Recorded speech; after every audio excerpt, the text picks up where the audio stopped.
in Target, just buying some stuff, and I'm going to leave. And there's a big group of people, like, I would guess they were tourists. By the accent, I'm guessing Australian. A big group of them, they're all eating ice cream. So I see them coming, I kind of step back into the aisle to let them pass. And one of the last guys is like, thank you. And I was like, yeah, of course. That's white people. That's the difference. I'm always yelling about what non-whites do, and the terrible shit they do, how awful it is. But I gotta start cataloging the good things my people do out here. They're always good for that kind of stuff. Like, if you drop something, they're gonna get it to you. They're gonna make sure you get it. They're not gonna pocket it. If you try to do something like hold the door for them, they're gonna thank you. They're gonna appreciate it. They're gonna understand, because there's a cultural situation there where you both understand culture. You know, you're not gonna cause a problem, or, you know, Asians are pretty good with that stuff too. Like, they have their own kind of thing, but they understand when you're trying to be courteous, and they'll work along with you, you know. But once again, it's really just us and them.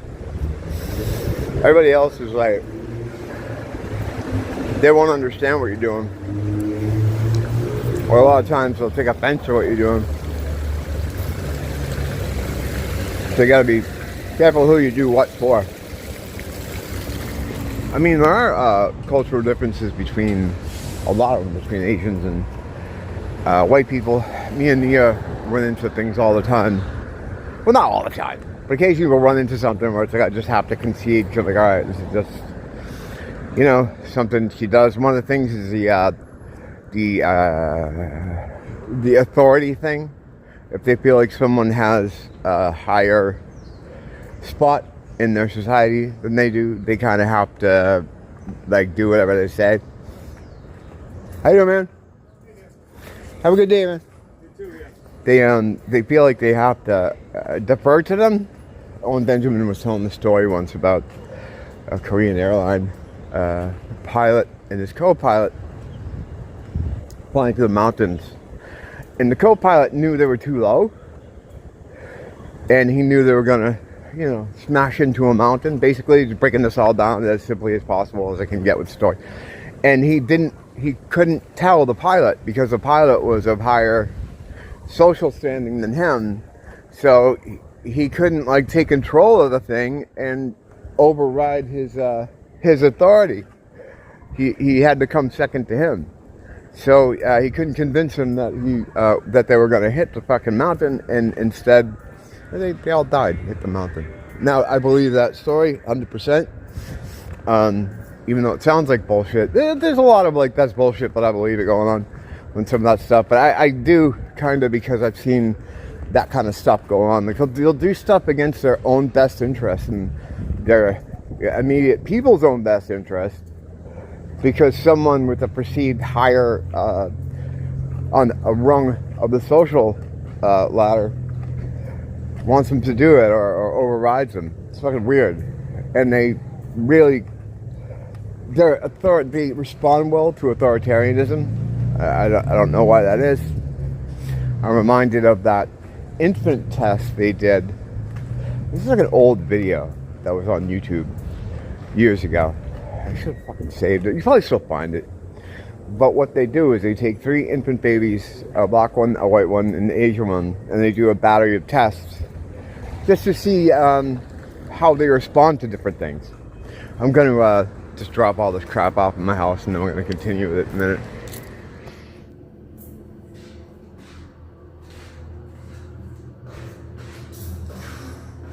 It took me so long to bring those things upstairs that it's a different day now.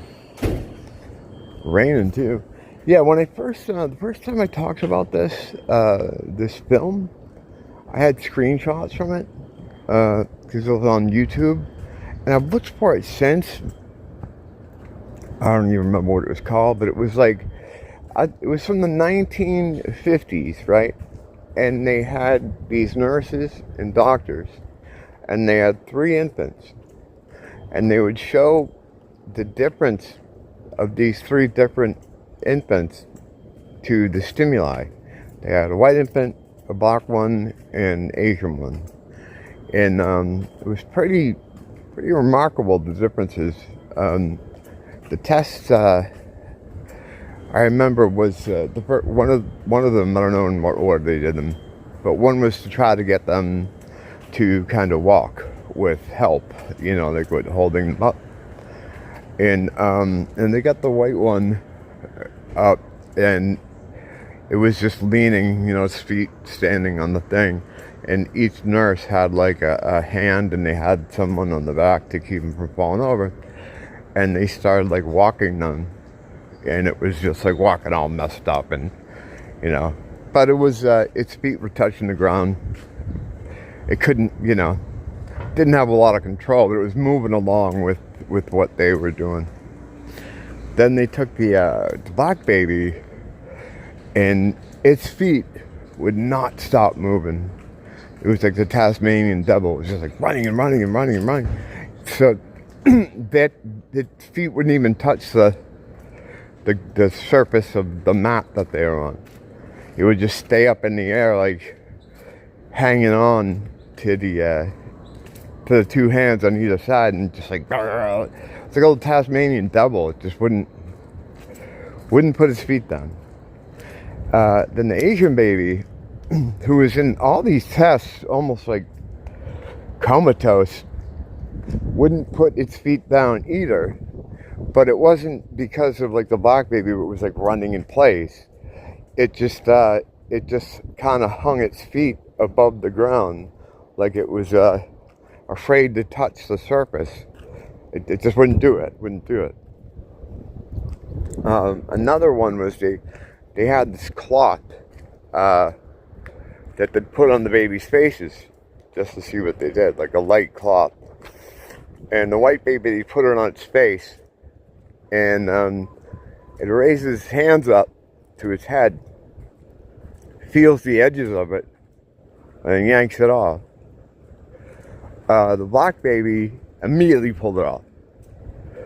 And the Asian baby didn't touch it. It just left it there. It was really weird. There was an Asian lady in the comments who was really upset. She's like, now I understand why our people are the way they are and why they're so docile. And I felt bad. But the black baby was just like a Tasmanian devil or something. It wasn't. It was very aggressive, jumping, and there was they did other tests, and it was like a wild baby. Hold on, I'll be right back. Yeah, it was basically the same thing. The Asian baby was not really responsive to really almost any stimuli. It was almost like it was hiding or trying not to be seen or playing dead. The black baby was like going crazy the whole time. Like when they had this point where they put them all out on mats, where they placed them out on mats, and the white baby, they just placed it down there. It's kind of looking around, just looking, but not too animated. The Asian baby looked dead. They're like holding it, like it looked like it was, how you like you go limp. It was like that. It was taking them like more energy to move it. Like it wasn't helping at all. It was like playing dead. And the black baby was so spazzing out, it's like they almost fucking threw it on the thing so that it wouldn't fucking take a chunk out of him or something. And yeah, it was really interesting.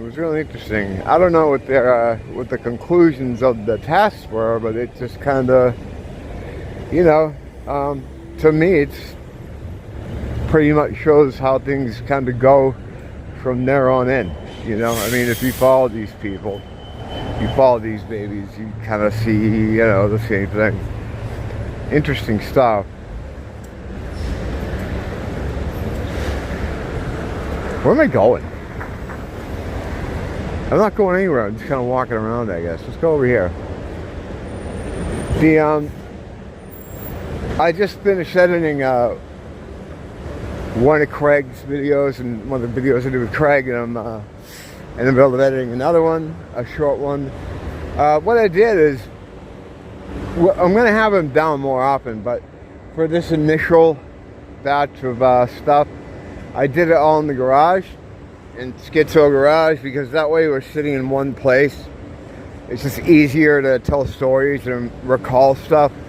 Like, we've done walking videos before. Like a few years ago, I had him down here trying to explain what happened in that summer of 2017. And it was tough because we're out here walking, and, you know, we're looking at things, me seeing things, and I'm seeing things. So we just did this first initial batch in Schizo Garage. It's easier to talk, you know. It'd be easier to actually go up in the back cave, but I don't know. I guess I didn't think of that. I wasn't thinking that far. But anyway, yeah, those should be out now. Some of them should be out now. I got a bunch of stuff that's sitting in the hopper that I'm trying to chip away at. So I'm gonna walk around now and try to figure out what I'm doing or why I'm out here. Why are any of us anywhere though? It's neither here nor there nor anywhere really. Thanks for popping in though. And until next time, don't blame the teacher, blame the school.